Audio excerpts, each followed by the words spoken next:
of the AFC West hangs in the balance on Sunday, and that's good news and bad news for the Kansas City Chiefs. We'll explain, we'll dig in over the course of today's edition of Everything Else. I'm Joshua Brisco. The show's brought to you by KC Cannabis Company, and there is plenty on the line. Do you want to believe? We'll find out together. Does the Chiefs offense have a 1 week slump against the Buffalo Bills, or are there real legitimate problems? Are we going to see Josh Simmons make his return at left tackle? I don't know. I'm not going to be able to answer that one for you today. But we will be able to cover what might truly be the most important Chiefs-Broncos game in a decade, what might be the Chiefs' most important mid-season, regular season game in just as long. This is a really interesting place to be. And I think that there are positives and negatives to that fact. Here's the rough side of it all. If the Chiefs lose on Sunday, we have no real right and no real reason to talk about the AFC West until something hits the fan. If the Chiefs lose to the Broncos and then the Broncos and Chargers both go on to lose 3 in a row, then maybe the Chiefs have a chance to get back into the mix on Christmas Day when they get the Broncos at home. But more likely than not, if the Chiefs lose on Sunday, we're just going to start talking about wild card playoff picture paths. We'd be talking about a 500 football team and not a 500 1-1 or 2-2 football team. 5-5. The Chiefs are still the Chiefs. Patrick Mahomes is still Patrick Mahomes. A wild card Chiefs team could certainly go on a run in the playoffs and hoist the Lombardi trophy, frankly. If you told me my options going into the playoffs were a 15-2 Broncos team or a 10-7 Chiefs team coming out of the last wild card spot, I guess we could say head-to-head here. If the Chiefs go to Denver in the first round of the playoffs, I think I would expect the Chiefs to win that game. But we basically get to experience that on Sunday now. The Chiefs are going to Denver for something that will feel a little bit like a playoff game. The AFC West doesn't end with a loss, but we're talking about a team with 9 consecutive division titles, predating Patrick Mahomes, trying to get to that double-digit mark.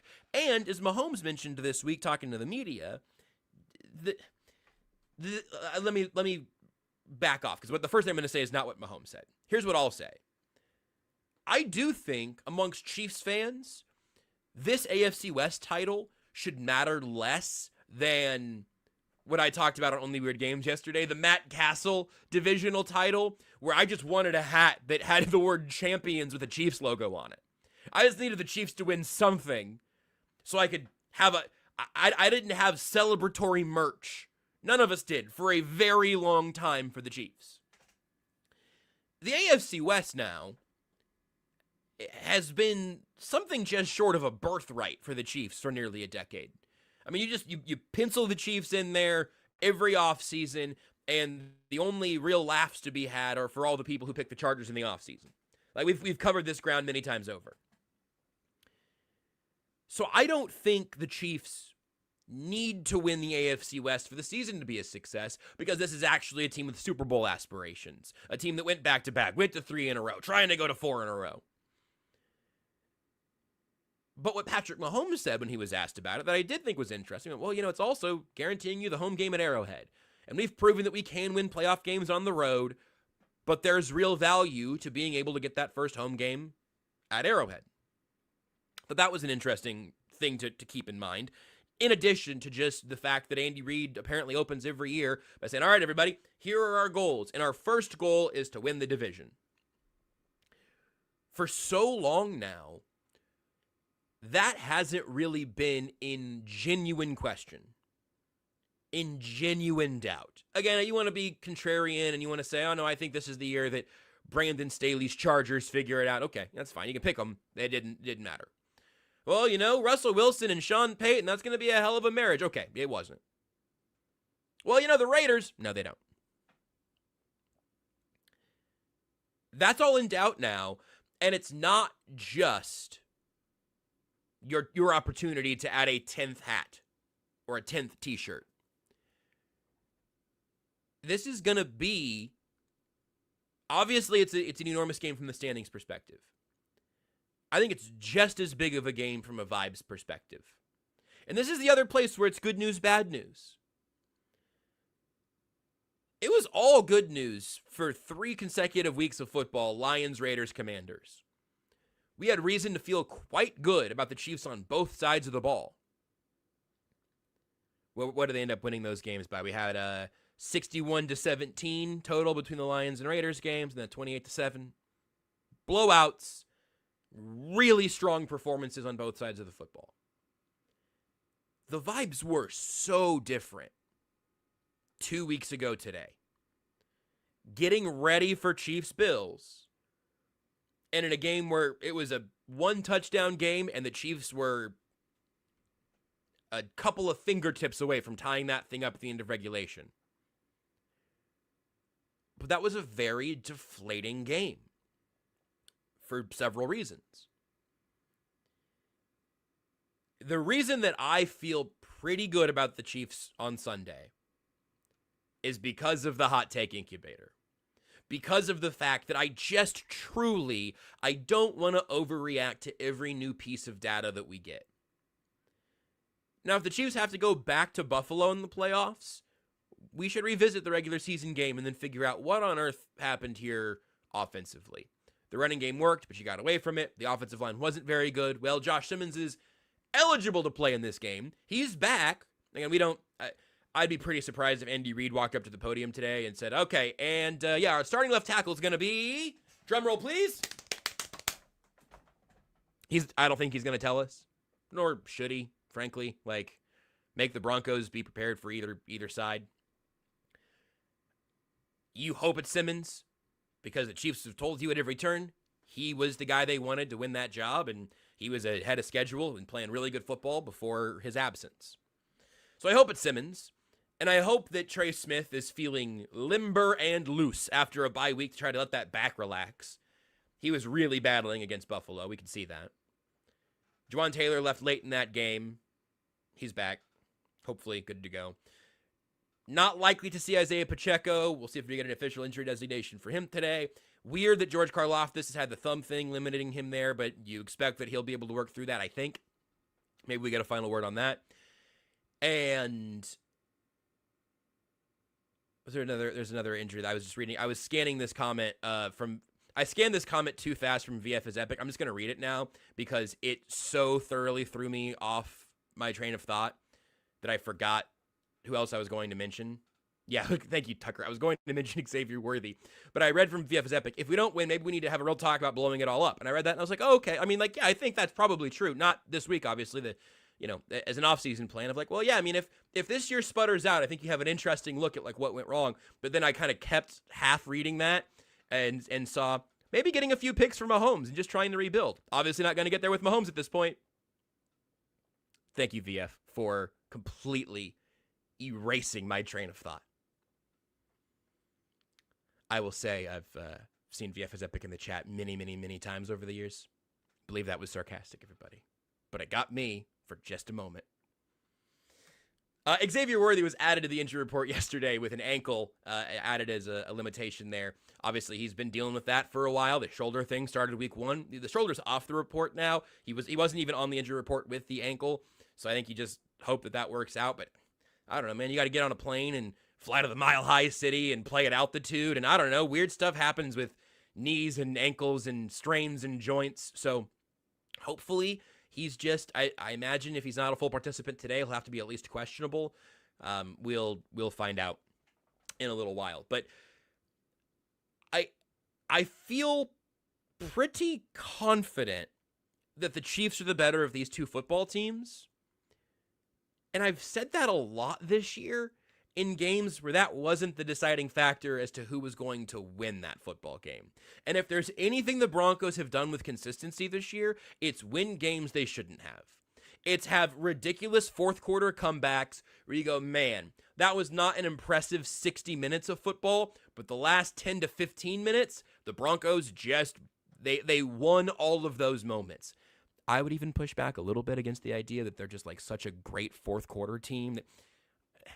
A little column A, a little column B at least. They get it done in some of these moments. There's a necessary aspect of that, of these fourth quarter comebacks, to where the other team is simply soiling themselves in those moments. And look, again, the Broncos defense is legitimately very good. We all know this. I think the Bo Nix skepticism taints how we talk about the entire team, because when I'm thinking about the Broncos as a quote-unquote contender, I'm thinking about January. When you talk about the Broncos in November, their defense is good enough, even without Pat Surtain. Their defense is good enough that they're going to win some messy games against some other teams playing ugly football. But you look back at how they have won these games, and you just watch these games live, which I think we've all probably done, because a lot of these games have either been island games or they're playing when the Chiefs aren't. I have watched a disgusting amount of Broncos football over these last 5 weeks. The Eagles win remains impressive to me. The Cowboys game, they scored 44 points against a defense that, couldn't stop me and Tucker. But the Jets, Giants, Davis Mills, Texans, Thursday night Raiders games. Not only are those wins over poor teams that aren't very impressive in and of themselves, all of those games, let me do the math actually. Jets, Giants, Texans, Raiders. They beat those 4 teams by a total of 9 points. Jets by 2, Giants by 1, Texans by 3, Raiders by 3. 9 points. It counts, right? It matters.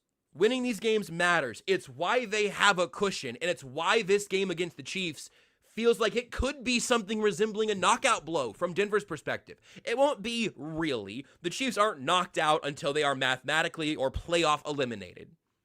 And frankly, I'm going to take the last gasp Chiefs over the dominant Broncos in these versions of these franchises more often than not. But by luck or by defense or by pure belief, the Broncos are 8-2 and they are in the driver's seat. Back to the other side of the positive face of this coin, the silver lining, if you will. If the Chiefs win this game, that 5-game Broncos winning streak no longer matters. It's a longer streak than that. I guess I should say those last 5 that have been unimpressive to me. 8-3 doesn't matter. Controlling the division doesn't matter. If the Chiefs win this game, and good grief, if they win it convincingly in any way, if they win it just as clearly the better football team head-to-head in Denver, the Broncos have a chance to have their boogeyman come into Mile High, and you get a chance to swing something like a knockout punch. If the Chiefs come in and just hold you at arm's length, just little brother you down, and they just back you down through that game, the records will not matter when people talk about these teams, nor should they. Denver, congratulations. You kept your head above water against unimpressive football teams. Then you got dunked by the Chiefs. At that point, the Chiefs need to beat the Colts. These teams need to stay on their respective trajectories. The Chiefs are going to have to beat the Chargers. But if you get through all of that, you're talking about a Week 17 Christmas game, probably for the division. Broncos at Arrowhead. The Chiefs are favored in Denver. What do you think it's going to be if those two teams are all knotted up with one game to decide it? The Week 18 after that, the Chiefs have the Raiders. Or Week 18. Week 17, Christmas Day for the division. Who's picking the Broncos? a couple of teams that are, again, neck and neck, all tied up. One of them's probably a wild card. One of them's winning the division. Maybe the Chargers stay in the mix. The Chargers are ahead of the Chiefs right now still, too. We kind of gloss over them, and they've got one of these wins over Kansas City, obviously. Injuries have been so brutal to the Chargers, but the Chiefs will get to handle them 4 games down the line. Broncos, Colts, Cowboys, Texans. I guess 5th game from here. There is both a statistical necessity to win this game, and when we were talking about trying to can some vibes for the bye week, you might be able to can enough vibes for the winter if the Chiefs go out there and say, okay, here's what we've learned here's what we've learned about the Chiefs in the last month. Since Rashee Rice came back, here's what we've learned. Or actually, a game before. Beat the Lions, thumped the Raiders into oblivion, thumped the Commanders without Jaden Daniels, lost in the regular season to the Bills. Oh, well, we do that every year. We'll see you in the playoffs. Beat the Broncos, have a chance to knock the Colts off of their streaks. 2 games in a row here, Broncos-Colts. The Chiefs can go from being outside looking in on the graphic and having the story of the Chiefs be, I don't know, is this the year? Is this the year that just enough weird stuff happens and they're not quite good enough at this position or that position? They beat the Broncos and the Colts. Maybe they just beat the Broncos. The entire conversation the next week is, okay, well, the Chiefs are back. Should have killed them when you had the chance. You didn't. They're probably not going to be the 1 seed because they lost some weird games earlier, but whoever gets the Chiefs in the first round or the second round of the playoffs, may God have mercy on your soul. We're going to see them in the AFC Championship game, just a matter of who they're playing. I think we can cover that much ground in 2 games. You just have to start by doing it against Denver. I have some things that I'm optimistic about. I have some things that I am worried about. I have some other ongoing threads I kind of want to keep pulling at here for Chiefs Broncos. We'll do it with Tucker in just a little bit, plus some other things that have bubbled up over the last couple days. If you didn't know as well, Tucker and I have done a lot of content together, and we're still going to have too much this week. We are unstoppable content machines. So we'll do that after I tell you about our friends at Kansas City Cannabis. You can check them out online at kccannabis.com. Of course, it's for adult use only, 21 and over. Kansas City Cannabis is crafted for Kansas City by Kansas City. They're locally owned and community rooted with 5 KC area locations: KC North, Blue Springs, Kearney, Excelsior, and Lottawanna. I say this all the time because I think it's important and I think it matters. If you're interested in the cannabis experience, maybe your hesitation is that you don't know where to begin. Congratulations. I've given you the answer. Begin with Kansas City Cannabis. They have knowledgeable bud tenders who will be there for you to bring you along the process wherever you are in your journey or lack thereof. Go ahead and walk into a Kansas City Cannabis, go up to one of the bud tenders and say, hey, I'm new here. I'm curious about whatever you're curious about. I'm confused about whatever you're confused about. And they are a wealth of knowledge, and they have such an incredible atmosphere. Loved going into the Blue Springs location and seeing everything. It's like really unique stuff all throughout just that location alone. And at some point, I'm gonna have to start checking off my punch card. That's not a literal punch card, but to go through all the rest of the locations as well. It's a really great spot with really great people, and they've got something special tomorrow. If you're watching live, Saturday, November 15th, Kansas City Cannabis is hosting their Grass Station event at that Blue Springs location. Saturday, November 15th from noon to 5 p.m., featuring Vivid Cannabis, Local Cannabis, 2 local companies that KCC partners with. There are deals, giveaways, and raffles. You can get all the details for that at kccannabis.com. Looking for premium products in Kansas City? Whether you're new to the world of dispensaries or a seasoned enthusiast, we've got just what you're looking for. Proudly Kansas City owned and operated, with 5 convenient locations in Kearney, Blue Springs, Excelsior Springs, KC North, and Lake Lottawanna. And our knowledgeable team can help educate and guide you so you can feel confident in every choice you make. Come see for yourself what makes us the most trusted name in Kansas City. Okay, before we get to, in fact, Tucker, go ahead and just give us a lower third that we did not make for this because, of course, how could we?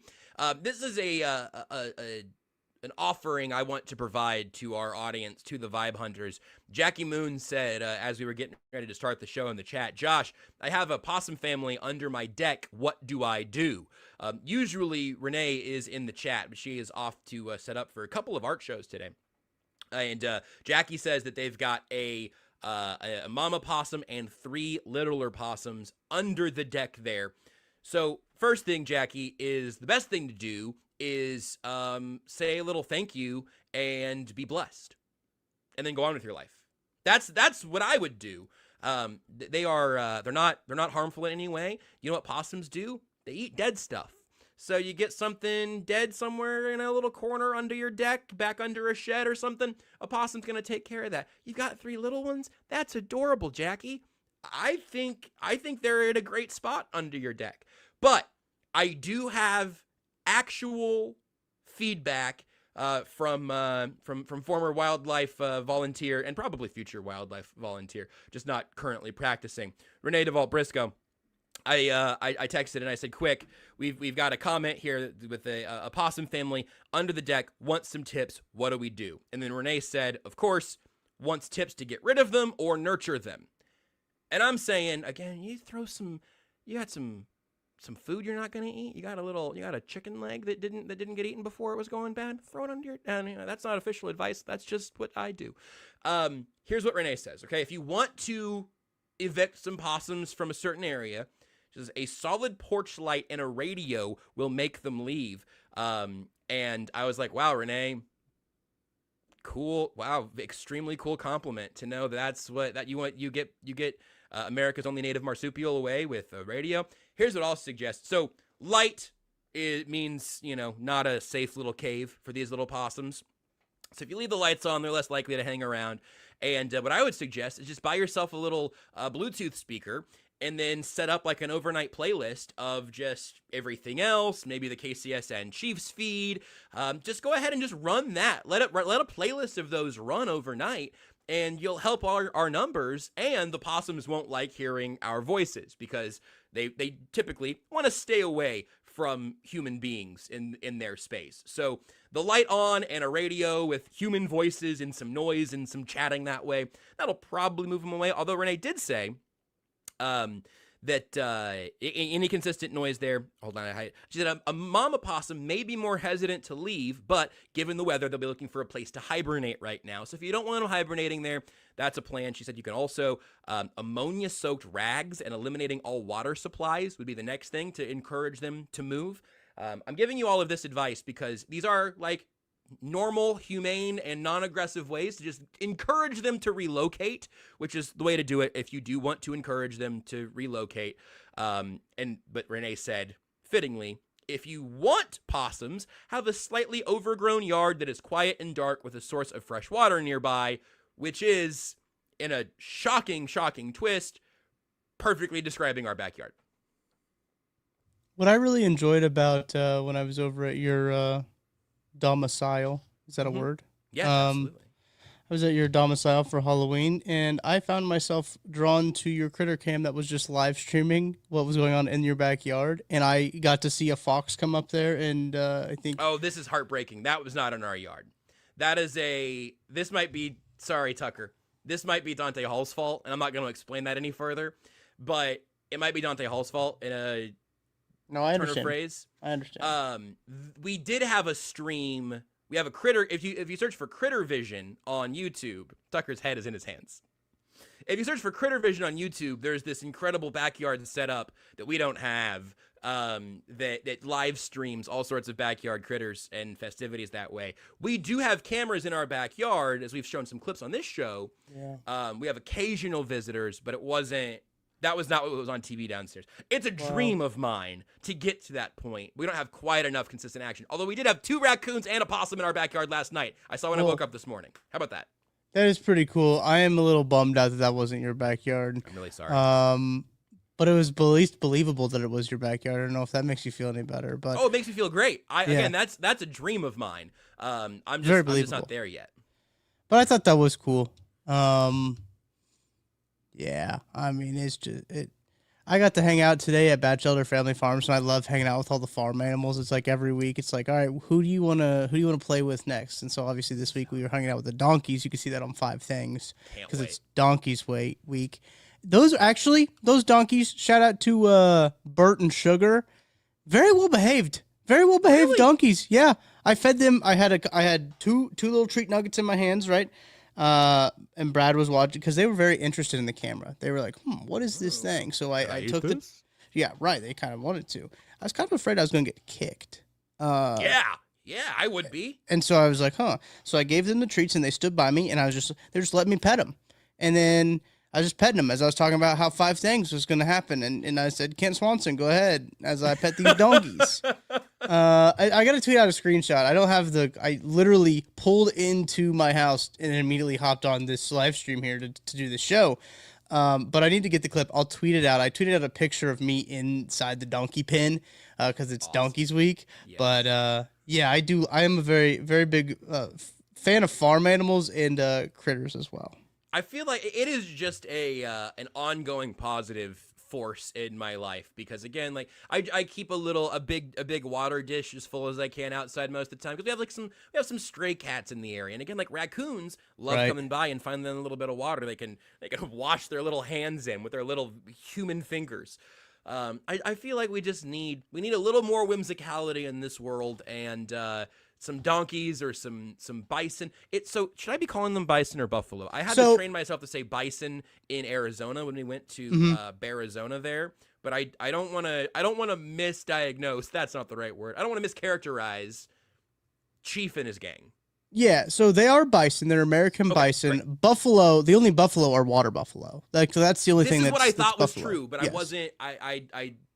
I'm not a batch elder, you know. Yeah, so I mean, they've become interchangeable, even though they're not, right? If that makes sense. Absolutely. The American bison as a creature and as an animal is so fascinating to me, just because they are the only animal that like will communicate through their grunts, right? You'll hear cows moo and stuff, but it's not actually like for communication.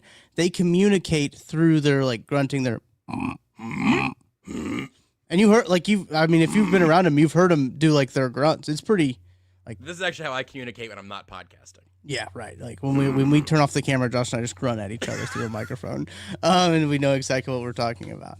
And then they only eat until they're full. They're not like cows where they just eat and eat and eat and eat and eat. And I think cows have 4 stomachs or something like that. Yeah. Bison aren't like that. They're an incredibly lean animal. I know that we'll go back to the bodybuilding community. They love to eat bison because it is an incredibly lean red meat, and it tastes just like I actually think bison tastes a little bit better than beef too, in some regards.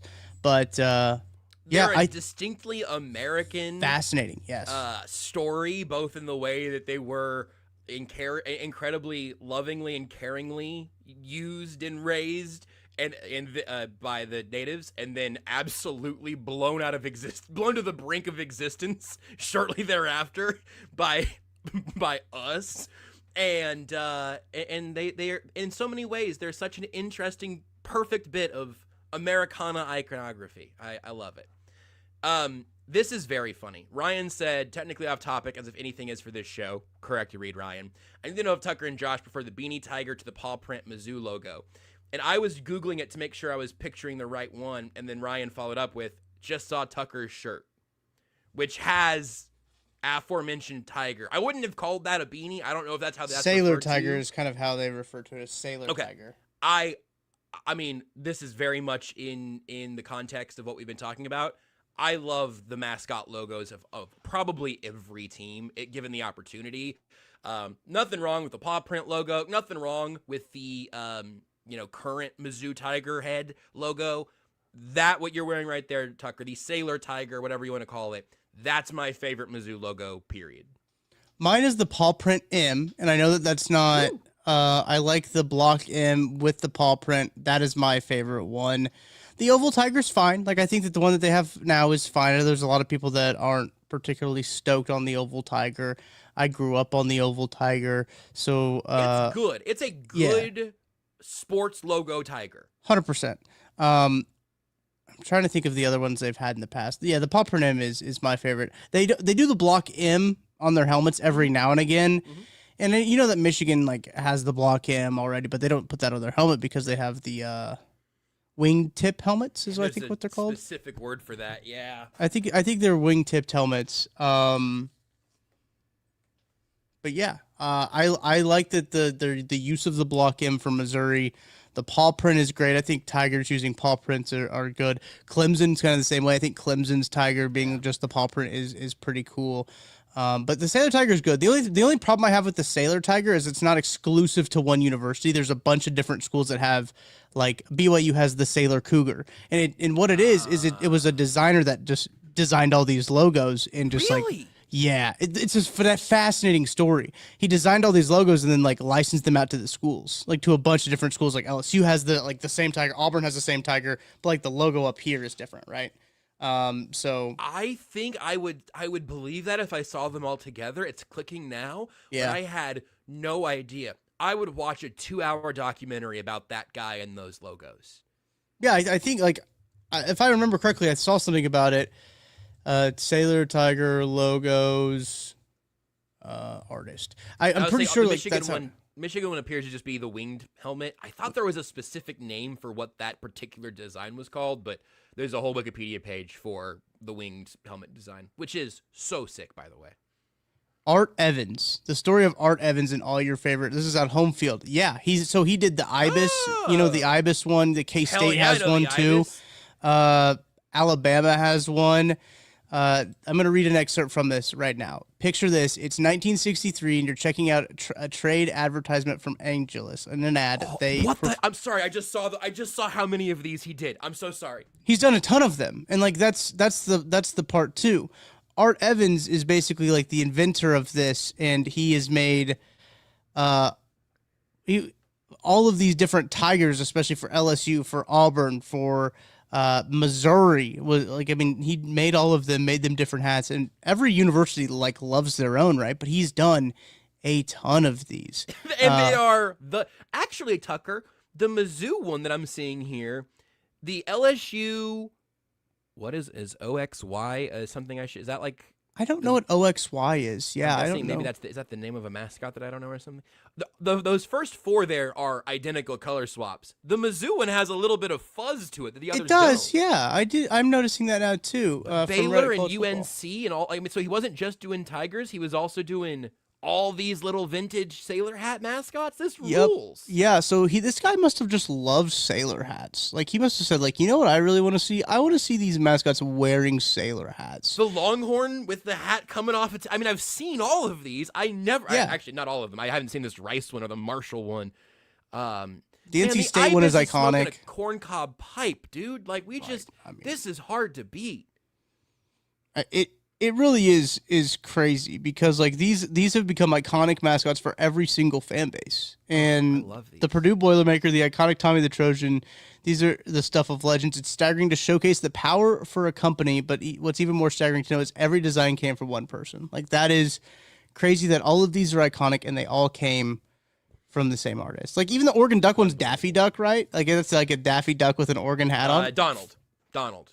Yeah, I got my ducks mixed up. That's okay. I had to think about it. You said it, and then I had to look again and go, no, that's not quite right.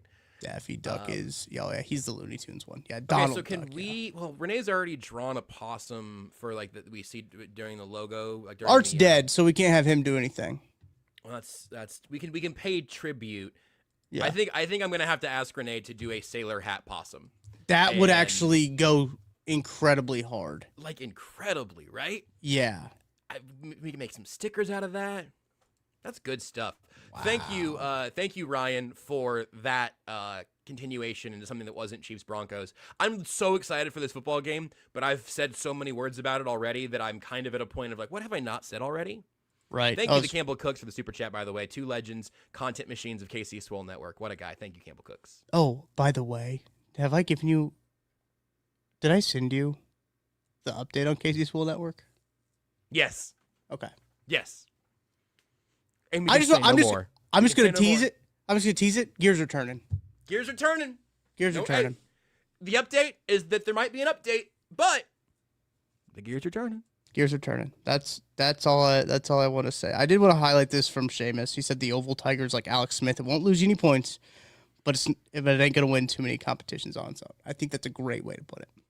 I think that's absolutely right. But it right there in the analogy, a good modernization, which is not always true. You know, a lot of these schools try to do a little. What I'm guessing that the oval tiger was probably early 2000s, late 90s. Let me pull it up real quick on sportslogos.net, one of my favorite enough websites. That I wanted to say more recent, but I remember it being older than that. So it looks like.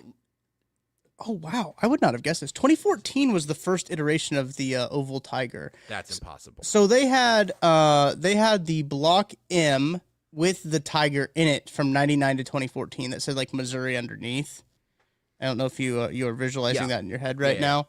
And then they've had some color updates to the oval tiger. So in 2014, that's what they had. But the paw print M was from 95 to 99. That was their primary logo was the paw print with the block M inside of it. And then it went to block M with tiger inside of block M with Missouri underneath from 99 to 2014, which I guess I never really realized that was their main logo. I guess I never realized that was their primary. I think that's probably the sports logos thing that's happening there. I'm sure they were breaking the tiger out of the M as a secondary logo in other places around then. So it wasn't the primary. I'm seeing this now. They have it under their secondary logos. They did just have like the standalone tiger without the oval in it, right? Yeah. But it looks like that they used the oval tiger on top of the block M from 99 to 2010. Okay, there we go. It's coming together. Yeah, it's a very good tiger. It is. Every high school uses it. That's true too. I know this won't do you any favors, but just for the entire audience, just because I care about equality in this show. KU has such a good line of the Jayhawk logos. Similar deal, right? Some of the vintage. You don't have to agree. You don't have to agree, Tucker. It's totally okay. You can shield your face if you need to, just so I can say. I love the evolution of the Jayhawk. I don't think there's ever been a real strikeout there. And I am not as big of a fan of the flat purple Power Cat, but so many of those similar K-State designs, absolutely excellent in my book as well. We have some great branding amongst the main three local schools. I don't need you to agree with that. I want everyone who cares about one of those schools to know you've got a good logo. I do find the Power Cat interesting because before that they had just the ugliest looking cat you've ever seen in your life. From 1972 to 1989 when they first came up with the Power Cat logo, which it is iconic. That is an iconic logo, I will say, in terms of... Did not understand it as a child even a little bit. It took me years and years and years to figure out that was the silhouette of a cat, which now I see. Right. Yes. There's one of them too that I'd never. Oh, it was South Carolina. I didn't realize the chicken's head was like where it was. I thought the whole thing was the chicken's head, like because in South Carolina the head like sticks out. And I thought that was a tongue. I don't think I know who South Carolina's mascot. What's their team again? Gamecocks. Oh, okay. Yeah. Go Cocks. Wow, I'm looking at it now. Yeah, no, I don't think I've ever like zoomed in on the head of the. Wow, Tucker. No, this is happening to me right now. I've never seen the logo close enough, zoomed in enough to realize what was happening there. It never made spatial sense to me. I'm realizing. Correct. Fascinating. But I will say, the K-State logo, Home field is really good at this. I think Home Field does the best job of any company to get the licensing from these schools to use their old logos and kind of re-earth them. I think Home Field does a phenomenal job at that. I think they're great at making college apparel. Anytime I want anything Mizzou, like I'm truthfully going to Home Field because their designs are so good. Their products are incredibly high quality. I've got several Rutgers shirts from Home Field. Like whenever I want a college shirt, it's going to be from Home Field. And this like little scruffy looking Wildcat from 1972 to 1989 that they had before they flipped to the Power Cat in 89, which they've had ever since. And they changed the color, the purple color, a little bit deeper of a purple color. Mm-hmm. Okay. I'm also a sucker for, I don't know how you feel about this, interlocking letter logos are very Mississippi State did this last week against Georgia, where their helmets were like the MSU interlocking like diagonally. Yep. So good. I'm a sucker for a good interlocking letter. I'm kind of really bummed out that my initials TF do not make a great interlocking letter. Like I mean, there's obviously some variations that you can do, but I really wanted an interlocking letter logo for my TF initials. But maybe if I throw the D in there, maybe if I put the D in, it can be be a little bit better. I'm gonna need to do it thicker. I've been initialing things with this little interlocking. It's just combining some lines. I've been doing this for absolute years now. Absolutely. And so yeah, I feel like now here's the thing. All right, hold on. It's an audio medium. But I need a Sharpie so Tucker can see this better. Audio medium. That's a good call. You do have the ability to just throw down one of those. I did it in a silver Sharpie. It worked even worse. You can do a TF with 3 lines. That's exciting. It is pretty quick. I'm going to drop this in the chat, and I want your live reaction of when you open this up. I don't know if it's going to destroy your computer to open this link. It's gonna break down entirely. But I just want you to see this secondary logo that I found of Kansas State. I need you to see it. I was going to send you one of the other secondary K-State logos. They've got some wild ones, dude. They've got some, they're like some of these Wildcat ones. I would have expected. I don't know. Yes. In 1999, they figured out, wait, we can gradient things, and they just put it on everything. The one Tucker sent is the Power Cat with sort of the texture of a basketball and like the basketball lines on it in purple, but the grip texture of the basketball stops halfway through. And then there are some truly like questionably drawn, questionably proportioned Wildcats, including a tan one that I did not know was ever official. I just assumed that you always made that cat purple. Yeah, that one's interesting. It's like they asked somebody who'd never seen a Wildcat before to make to draw what they thought a Wildcat looked like. But I mean, look, they've got some good like script logos too. Like love a good script cats. Oh, the cats is fantastic. The banner one with the cat walking with the K with the state pennant. That's a good one. Yes, love that. The Willie the Wildcat logo, mascot presentations, whatever. So sweet. Yes, Willie the Wildcat does have good presentations. Him in real life, awful mascot. Awful. Like, why do they just do that? Like, make him full animal. Don't make him half. I agree. I don't like a mascot. Makes me with uncomfortable. Limbs. Makes me very uncomfortable to see him. Yeah, no, unfortunately I do agree with that. At this point I kind of respect their refusal to change that, but yeah, I guess that's true. Yeah. I don't know. I'd be interested. So we talked about possums and college mascots, which was pretty good. We want to take our second break and then come back and do our one worry and one wish? Yeah, I guess so. Epic asks. I almost mentioned it just now. When you talk about traumatizing mascots, I was born and raised on the Woo Shock. I was born in Wichita. I went to a lot of Wichita State baseball games. I got a lot of photos of me with Woo Shock, which honestly looks like SpongeBob's older brother, let's say, that maybe went through some hard times, maybe had a couple of run-ins with the some of the substances, and then Woo Shock came out on the other side, and ended up in a better place. But yeah, no, I mean, there are some terrifying iterations of the Woo Shock. Yeah, and you know what else I love? This show's going over an hour, and we're not talking about the Broncos again. I love a mascot playing the sport that it's mascotting for. So like I've got an old Wichita State hat in here that was a youth size that I had since I was 6 or whatever. That's got the Woo Shock holding the baseball bat, wearing a baseball cap. I'm a sucker for that stuff. Oklahoma State has the best there because they'll put Pistol Pete in anything. They'll make him a row, I think. Yeah. The Oklahoma State. I think Woo Shock got a little bit addicted to Red Zone. Yeah, I think that's right. Right, man. The other Cowboy school, Wyoming, does it as well, where they have the Wyoming Cowboy doing like everything. And I think that there's just pretty much like Pistol Pete as well, but it's just like in Wyoming colors, because all this stuff is like, everyone just uses it. Everyone just uses the same. There's so many of us, like it's bound to repeat. So let's just go ahead and that's the same thing with what I was talking about with the K-State logo.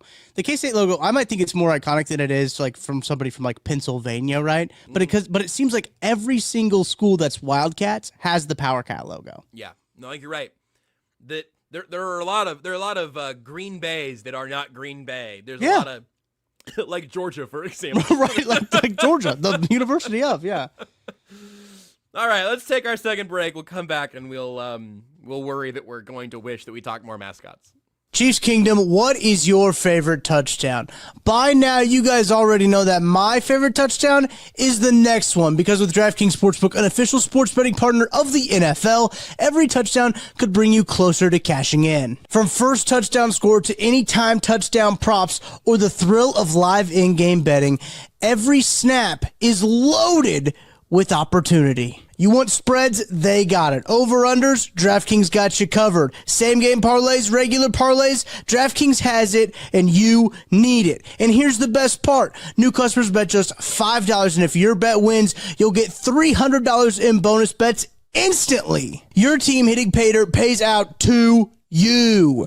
Download the DraftKings Sportsbook app now and use code KCSN. That's code KCSN for new customers to turn $5 into $300 in bonus bets if your bet wins. In partnership with DraftKings, the crown is yours. Gambling problem? Call 1-800-GAMBLER. In New York, call 877-8-HOPE-NY or text HOPE-NY 467-369. In Connecticut, help is available for problem gambling. Call 888-789-7777 or visit ccpg.org. Please play responsibly. On behalf of Boot Hill Casino and Resort in Kansas, pass-through per wager tax may apply in Illinois. 21 plus age and eligibility varies by jurisdiction. Void in Ontario. Bet must win to receive bonus bets, which expire in 7 days. Minimum odds required. For additional terms and responsible gaming resources, see dkng.co/audio. Limited time offer. Just to be clear, Tucker said they're bonus bets, not Bo-Nix bets, which you are under no pressure to make this weekend. You should be arrested if you bet on Bo-Nix. Just so we're clear on what we are and are not advising. Let's rip it. Let's do our one worry, one wish. We've been wishing and worrying for things about this game for 2 weeks now. But I know what my worry is, and it's that we do have to believe in something that we did not truly want to believe in. I am worried that Bo Nix is going to have enough time to be comfortable in the pocket, to stay in rhythm in this offense, and that he'll have a couple of scrambles that make you hate yourself. Just a couple of those moments where like, oh, come on, he's not even running like that anymore. He hasn't been running this year. And then that's going to be, a 3rd and 12. You finally get the down and distance you want. Bo Nix kills you with his legs, and you go, well, okay, this might be a long day. That is what I'm worried for, is that we just get a comfortable Bo Nix. What are you worried about? I am worried about the Chiefs' offense, and I think there's a lot of questions up in the air about the Chiefs' offensive line right now. Who's going to start at left tackle? We won't, as you mentioned at the top of the show, we probably won't know, and we shouldn't actually know until, if Andy Reid's doing his job right, we won't know until they actually take that first snap or go out for warm-ups, whatever. But I'm worried that the Chiefs' offense doesn't have an answer for the Broncos' defense, and this is the one legitimate thing that is good about this Broncos team is this defense. They're good. They also have some injuries. Pat Surtain not likely to play. Alex Singleton's not going to play. Like, Alex Singleton played 99.5% of their snaps up until this point. Like, that's like taking away, I know how people feel about this player, but it's like taking away Nick Bolton from the defense in terms of a guy who's always on the field and a guy who... taking Shamari Connor away. I think he's got more snaps than Bolton this year. He might. He really might. He does. I'll check. But he's the engine for that defense, truthfully, in the middle, and they only have two other... What is it? Shamari Connor has played 97% of the defensive snaps, and the snaps he missed were the fourth quarter against the Raiders for the most part. Like, he had missed one snap of the first, 6 weeks. It's Connor, McDuffie, Bolton, Watson. They're all over 95%. So it's all very, very close. But yeah, no, Shamari Connor does not leave the field. Shamari Connor might have the most snaps played of anybody on the team because he also has 57 special team snaps. Wow. Nope. You know who has the most snaps on this team this year? Let's play this game real quick. Who has the most total snaps on the Chiefs this year? And ultimately, just the offensive snaps would have been enough, but offensive player who also has a lot of special team snaps. I was going to say, it feels like the offense has been on the field more than the defense this year. Yeah. Is it Creed Humphrey? He's second with 584 offensive snaps and 43 special team snaps. With 43 special team snaps and 602 offensive snaps, Kingsley Suamataia. Kingsley was gonna be my second guess, but I didn't know of him coming off quarter of the Raiders game. And yeah, I think that's basically it. So yeah. But he was only out for a drive. Like, that's also the other part of it too. Like, I think we remember him coming out, but we don't really remember him coming back in. Oh, you mean against Buffalo? Oh, against Buffalo, yeah. Oh yeah, I thought he left the game. I didn't know he returned until Monday, which is not great. Obviously, I feel bad about that fact, but I saw him leave and I did not see him come back. And okay. Anyway.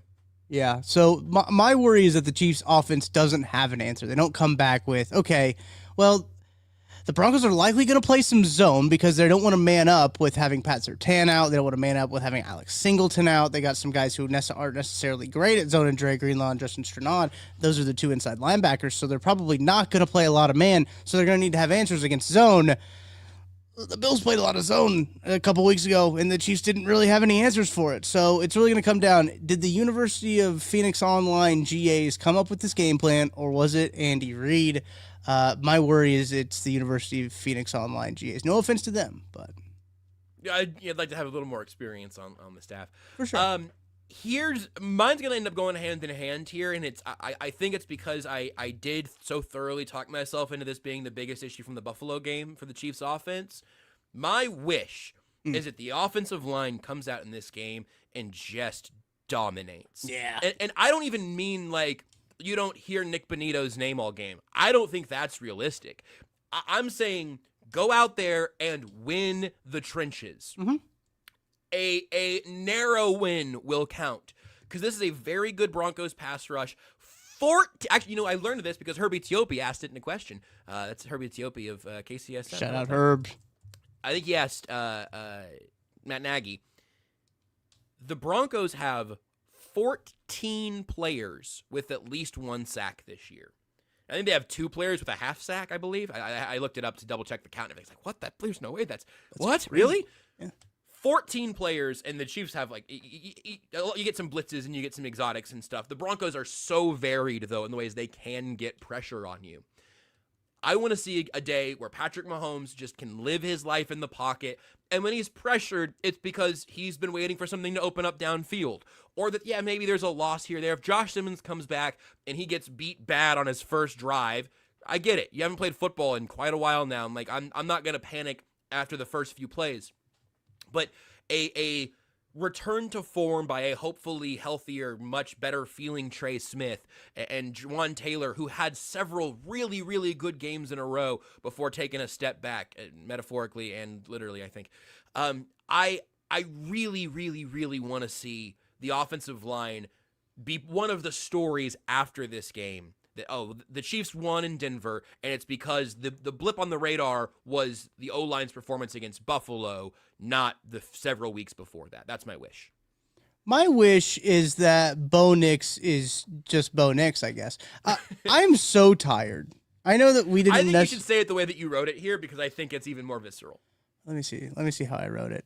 I can just tell you. Wait, Bo Nix is the reason the Broncos lose. Yeah, okay, yeah, no, I do wish that the Bo Nix is the reason the Broncos lose. Because how funny would it be, after all of these disingenuous tweets out here about, Bo Nix is basically Patrick Mahomes since he came into the league. Bo Nix is just as good as Patrick Mahomes. You seen his number against the Chiefs? You seen Bo Nix's numbers against the Chiefs? Don't remember that the Chiefs set their starters in that second game, and that's where he got all those stats at. Don't remember that. Look at how good Vance Joseph is against the Chiefs. Look how good Patrick Mahomes. Look how bad Patrick Mahomes is against Vance Joseph. He only gets 271 yards a game. Like, no, that's bad. That's bad. He gets sacked 3 times a game. That's so bad. There's been so many disingenuous things about Bo Nix and Broncos fans trying to convince themselves that they have a good quarterback, when in all reality, they don't. Bo Nix stinks. He is bad. And I cannot wait.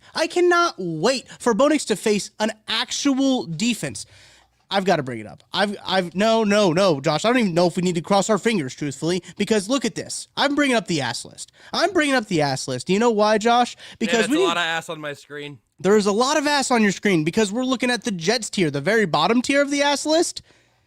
I guess I should kind of preface the ass list. If no one is familiar with the ass list, it's a kind of like a power ranking system that I came up with on that football show because there's so much ass in the National Football League right now, right? You got to try to sort through and parse through the ass, tear it out. It goes from badass like as the top. Tucker in college. It's just so much ass to get. You got to parse it out. Could not be further from the truth. I know.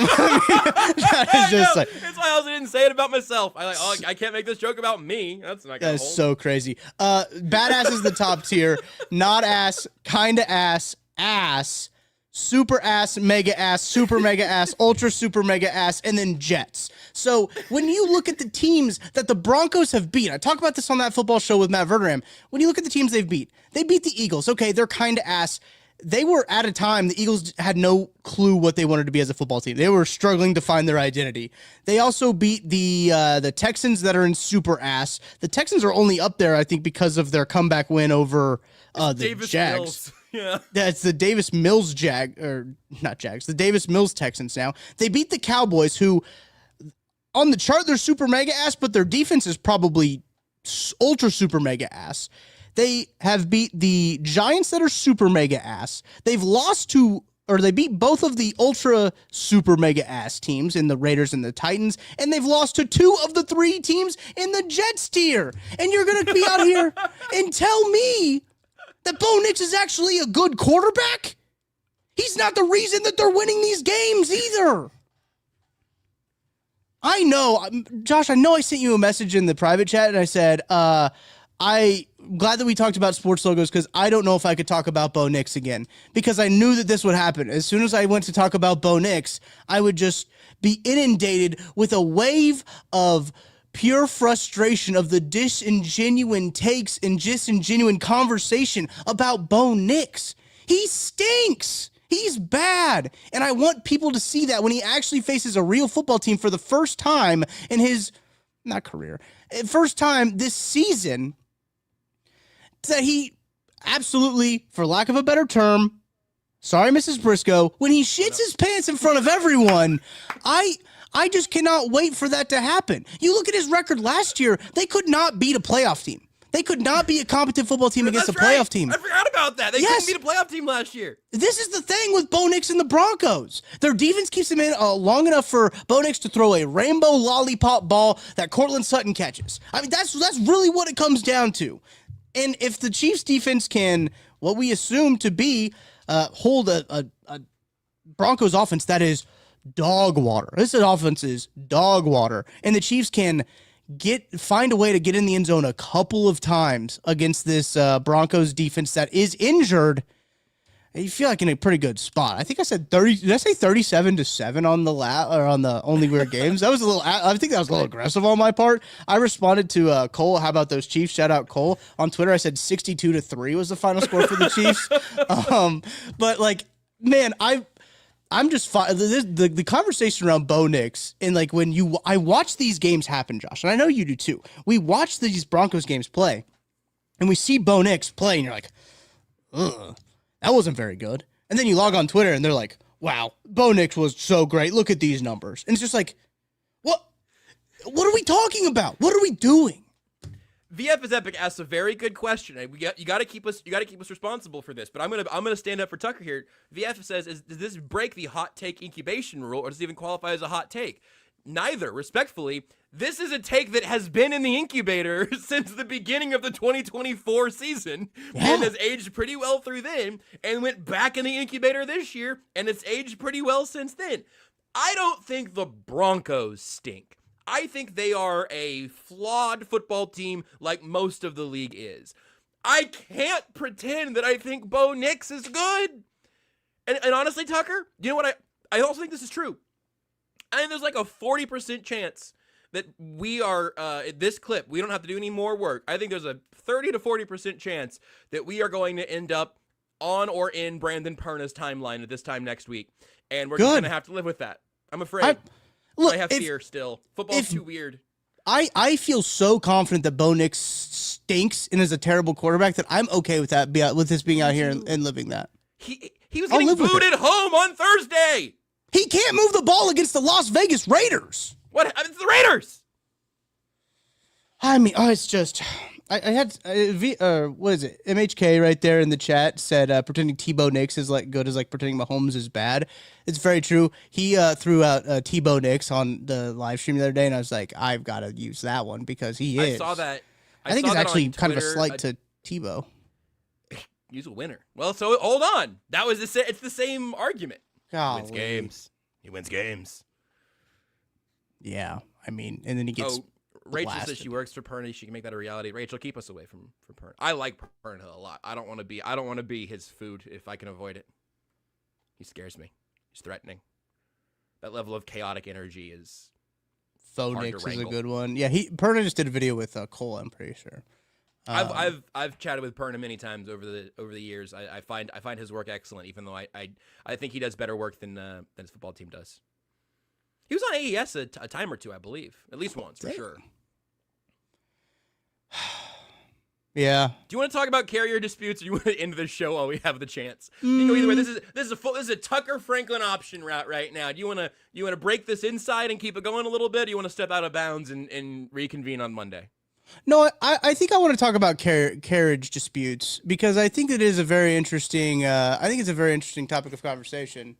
Because I'm curious what people are in the chat, right? I'm curious what people think about this in the chat. Obviously, the big carriage dispute that's going on right now is ESPN, Disney, ABC, the Walt Disney Corporation against Alphabet, which YouTube, Google. That is the carriage dispute that's going on right now. And what is so interesting about this carriage dispute in terms of, I got to readjust myself, in terms of where all of this lands, carriage disputes traditionally have been pretty straightforward in terms of we have content, you need content, pay us for the content, and we'll give you the content, right? Because we need our content to go out to people. So you need it to be distributed. So they're usually, there's always every now and again, you'll have like the ones that end up in a couple days, right? A couple days off of it. But this one is so interesting because of Walt Disney Corporation and YouTube TV. YouTube TV, as a distributor, is the fastest growing and the only really growing streaming service, like cable service, essentially. It is cable. It's just delivered differently digitally instead of like through coax cables, right? So it is cable, and it's about the only it is the only service that is growing outside of like Comcast, DirecTV, Dish, all of those things. Those are always like they're still declining because people are going to YouTube TV. So YouTube TV knows that they have growth. They're also inundated with a lot of capital being a part of the Alphabet company and the Alphabet Corporation. So in that regard, 6 companies that has all the money. Right. Yes. And they're beefing with another one of the 6 companies. Correct. That has all of the money. So they're saying, how can we how can we negotiate this in a way where YouTube obviously has their content and they have their own content. They're trying to get a good rate on ESPN's content. From the Disney side of things and the Disney Corporation side of things, ESPN is actually the one that's facing a lot of the brunt in terms of it, not the Walt Disney Corporation. It's not ABC that's facing a lot of the brunt. It is ESPN that is facing a lot of the brunt because people care about sports and they care about football and they're not seeing their football games right now. That's the problem with it. From ESPN's side of things, it's I guess I shouldn't say ESPN. From Disney's side of things, they own Hulu and Hulu Live TV, which is another alternative option to YouTube TV.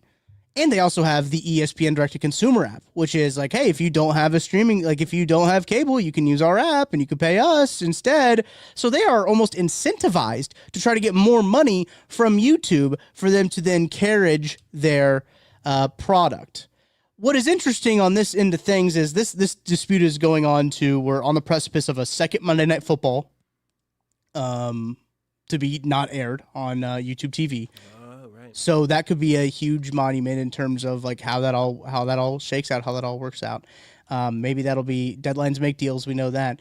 But you have sides of things where the public distaste in this carriage dispute is towards ESPN, which is very fascinating because typically in carriage disputes, how they have happened is towards the providers and the distributors, right? Your DirecTVs, your Comcast. I'm paying you. You're supposed to bring me my channel. Exactly. Third Monday night game also, it seems like. I've been watching Monday Night Football on the antenna that I have that was like $12. Isn't that crazy? That I didn't realize that I only thought that they streamed, like they only simulcasted the local Monday Night Football games. I also thought that. Yeah. But they don't. Was that the case a year or two ago? Could have been. That confused me as well. Anyway, go ahead. Yeah, third and Monday. Thank you for that. Thank you for that correction. But again, that's Cowboys Raiders. No, they can keep it. Actually, I don't need. Yeah, that's fair. That's actually fair. So from that point of view, like everyone usually blames, as you mentioned, like I'm paying you, you get this done. This is you the distributor, you the streaming service. That's your fault, right? But things have kind of flipped in this regard with towards ESPN because of the so much I think underlying disdain, not disdain might be too strong. The underlying maybe distrust in ESPN right now of kind of where it's at with, you have the ESPN bet stuff all happening. You've got Stephen A. Smith going out here advertising anything and not seeing any repercussions for it. You've got Stephen A. Smith on everything. You've got shows that nobody really likes, but apparently they get good ratings. I don't know. It seems like they might be fluffing those numbers. It's all very odd. Like, their programming is not good in the daytime, but everybody likes ESPN because of the live sports. Like, that is the one aspect. Like, that's the only reason I watch ESPN is because of the live sports. I don't watch any of the programming that they have. So the public has turned on ESPN in this regard, which here's another fascinating part about this, Josh. I was talking to you a little bit about this, but what people are doing in response to turning on ESPN is you ask people, okay, you don't trust ESPN, like ESPN is who you're mad at. What are you doing about it? People are still canceling YouTube TV. People are like, I'm canceling YouTube TV, which that's right. Is so strange in that regard of like, oh, I'm mad at this provider of this media company, so I'm going to actually cancel the provider. Which then, in turn, again, Alphabet Corporation, Google, can afford to lose however hundreds of thousands of subscribers a day. Probably they're not going to really assume that people will be back at some point they assume people will keep paying the prices they've been charging. 100%. And I think Pablo Torre put this as a pain tolerance, right, for these companies. Like, Google, Alphabet Corporation has a higher pain tolerance than what even Disney would have, right, when it comes to it. So that's the incentive for like ESPN or saying like, hey, we've got our own thing to push people to. And also the other part of this is you have your Comcast, your DirecTV, you have Dish Network. All of those companies already have their carriage agreements with that company. And a lot of those companies also have what are called Market Fair Nation or MFNs. It was in our chat earlier, but I didn't know what it meant. Yeah. I think it's Market Fair Nation or MFN. Yeah, it's an MFN. So basically it's saying, to simplify it down, it's let's say NBC is paying $5 a subscriber for ESPN content, right? So they say they're paying $5 a subscriber for ESPN content.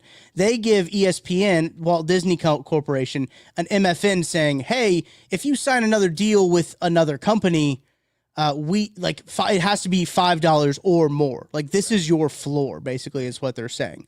Or if they sign a deal that is $3, like if YouTube's saying like, hey, we want $3, then they have to go back to Comcast and be like, hey, we're lowering it to $3. So it's basically to kind of help out, like to be like, hey, you can't just like undercut us. You can't jack up the price. You can't undercut with these billion-dollar companies who are basically trading money back and forth. Yes. What it is, like, what's been reported now, we don't know if this is like actually true, if like this is leaks from inside like the room or anything like that, but what's been reported about this is Google is asking for below MFN. And so that then causes a whole lot more problems, right? When it comes down to it, is that Google is asking for a below MFN, then they have to go back to all these other companies and then offer them lower MFNs. So there's a lot that goes into it, and there's a lot that I think ESPN has not done right. And there's a lot that I don't think YouTube TV is really doing right. Just like sending out, hey, here's a link for $20. Please click this, which I understand from like their perspective. Like if all of their 10 million plus subscribers claim that $20 link, that's what, $200 million they're paying out, like, math is right, which is a ton. Yep. And can they afford that? Yeah, they're Google. They can afford to do that. But also there's people who subscribe to YouTube TV that don't care about ESPN. That aren't really needing the $20 credit. So if they're giving a $20 credit to everybody, then they're losing money that they don't necessarily need to, and you don't get to get billions of dollars by just giving away money you don't need to, right? So I understand like there's like, oh, $20, like that is thanks, I guess, that you're going to give me here. It's going to be interesting to see how long this dispute goes into. It's very interesting to me, just the negotiations of it all, the sports business side of it all, in terms of distribution and all of it. But this Carriage dispute in particular is so interesting because of what Disney has in their back pocket, so to speak, right? With the Hulu Live TV, their owning of that, and having their own basically distribution in terms of not necessarily needing YouTube TV. While YouTube TV is the fastest growing, it's the biggest, it is the destination right now. When people want cable, they go get YouTube TV, and it is cable. That's what it is. It's cable. It's just delivered digitally instead of through coax cables. I find it wildly fascinating. And I do think, for me, a lot of this will be anecdotal, but I Yeah. have seen so much frustration from people, and I think you're right to identify perhaps the most interesting part of it being when people go, "Okay, ESPN, I'm annoyed with you.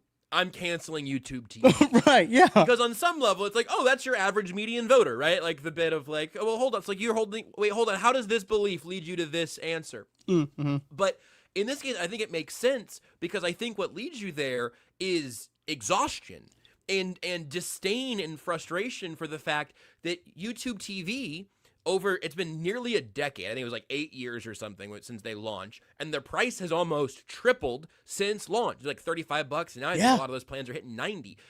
The idea that what basically I think is happening to at least some of the audience now is they're looking around going, okay, well, so now ESPN's disappeared from my YouTube TV.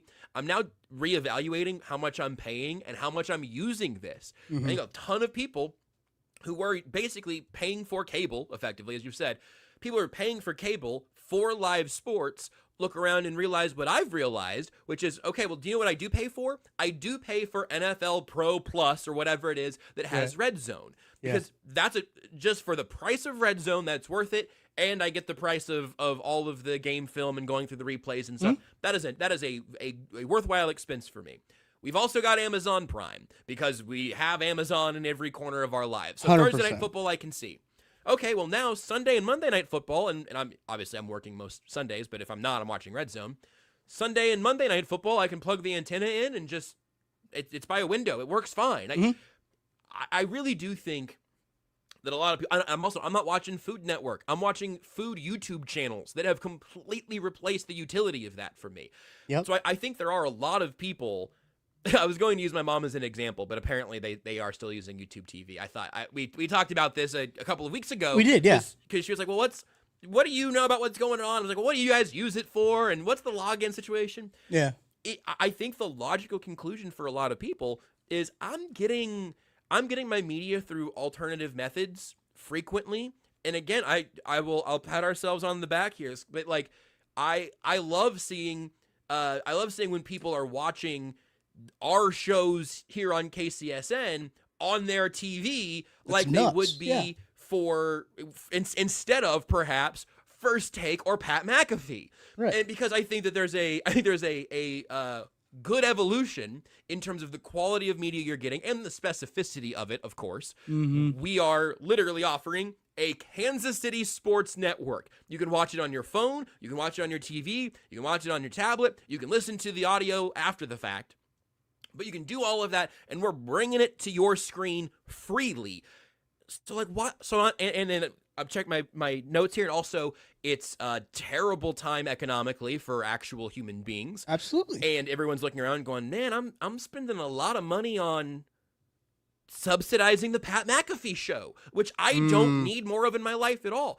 I do think ESPN, and this is not, I promise this isn't just a little Nate Taylor little hat tip, and ESPN has excellent NFL beat reporters. I think in a lot of ways they remain the gold standard there. You know where most of their work goes? ESPN.com. Yeah. If you really want to hear from Nate, you're doing that here. Whenever he's on national, that's awesome. I love to see it. It's an exciting, awesome thing.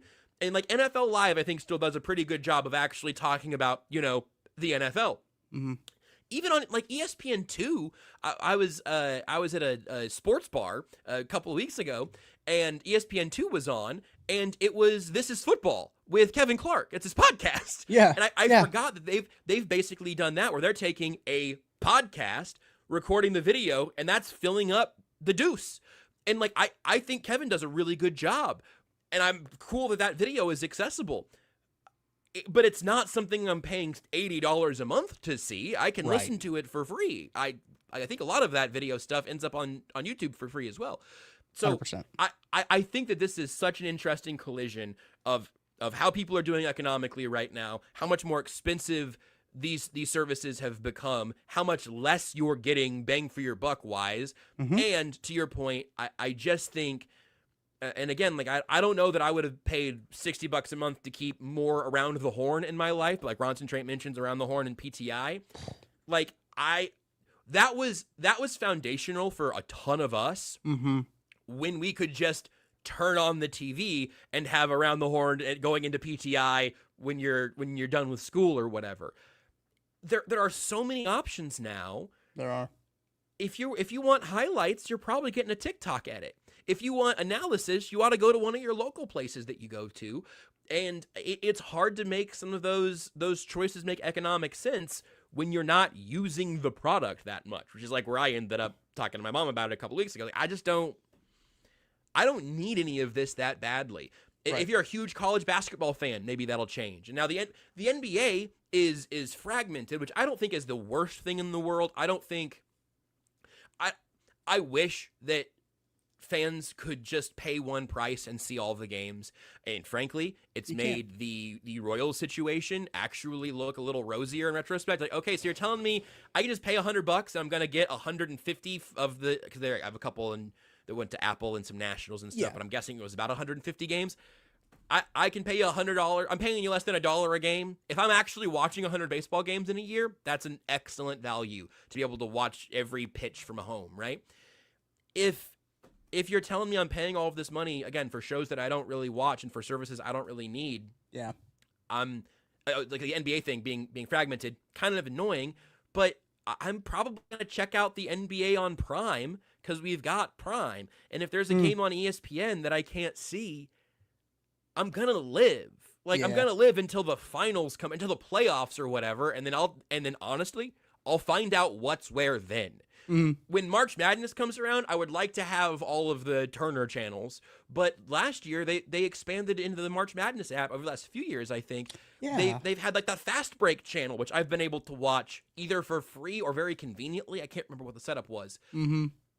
Innovation has been moving slower than the costs have been rising, and 100%. maybe there'll be some. When my mom asked what's the best option, well, I don't know that. If I knew that, I'd be advising YouTube or Disney or Alphabet. I think I have the best option, especially for the consumers. You just accept the inevitability and just wait for your pending doom. I think that's probably the best option when it comes down to it, is that you are going to be bludgeoned for all of your money, and all of these mega corporations that are arguing over pennies on the dollar right now for the distribution are going to try to take all of your money away from you. Just accept that. Just accept that. I think the sooner you accept that, the sooner you accept that, the sooner the shareholders can generate some more value. Absolutely. So I think that's we come together, we talk about sports, we talk about logos, we talk about things that make us laugh. But ultimately, this is about creating shareholder value. Not just this show, but our very lives, our essence itself, our very soul. It's about generating shareholder value. And I think with a few more weeks of a standoff between a couple corporate giants, I think we're really going to get to the bottom of this. That does it for us here. Go ahead, Ty. Any finals?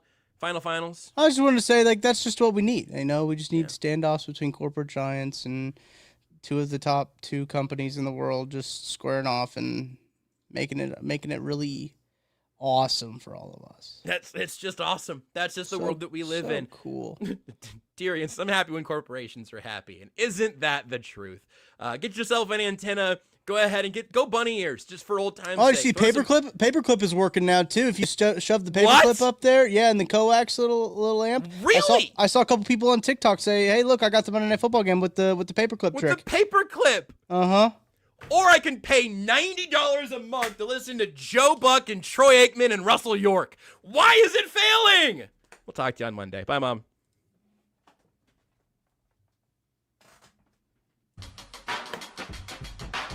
I'll be honest. Let me just say honestly.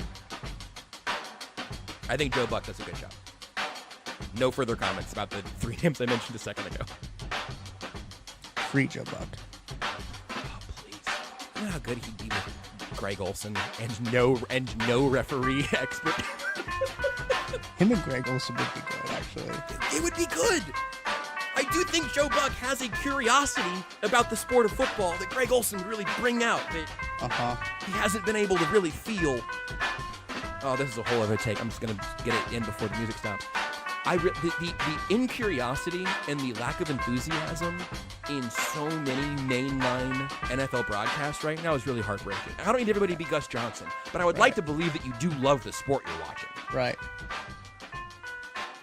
think all these takes have been out of the incubator. I feel like this has been going on long enough that I think we're clear. They've been festering for sure.